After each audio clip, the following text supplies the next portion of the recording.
இந்த மாதிரி கேரக்டர் இருந்தா நல்லா இருக்கும், இந்த மாதிரி இருந்தா என் வாழ்க்கை பிடிக்கும். அந்த மாதிரி துல்கர் மாதிரி இருக்கும். துல்கர் சார் சூப்பர் கார்ஸ் அந்த சூப்பர் கார்ஸ். ஓகே. தவிர அந்த ஸ்போர்ட்ல ஒரு கார் இது. இப்போ நம்ம சைடு தல அஜித் இருக்காரு. என்ன சேர்க்காத என்ன சேர்க்காத அழகா அதிகமா இருக்காங்க. நான் தனுஷ் ஃபேன். இப்ப அந்த கேள்வி கேட்டே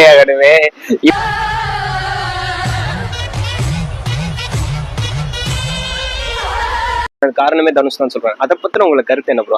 தனுஷ் ஃபேனா நீங்க அதை எப்படி பாக்குறீங்க? பேசுறாங்க, பேசிட்டே இருப்பாங்க.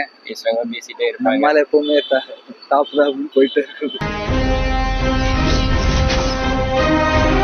ஓசோன் மால் இருக்குல்ல சரவணம்பட்டியில, அதுல ஓபன் பார்க்கிங் ஏரியா இருக்கு ப்ரோ. அங்கதான் இந்த மெகா ஈவென்ட் நடக்க போகுது, கேஜிஎஃப் ஈவென்ட். ஷாப்பிங் ஸ்டால்ஸ் நிறைய இருக்கு. அது போக பாத்தீங்கன்னா 100 வெரைட்டிஸ் ஆஃப் ஃபுட்ஸ் இருக்கு ப்ரோ. சாப்பிடு, உடம்புக்கு நல்லதுடா, சாப்பிடுறா.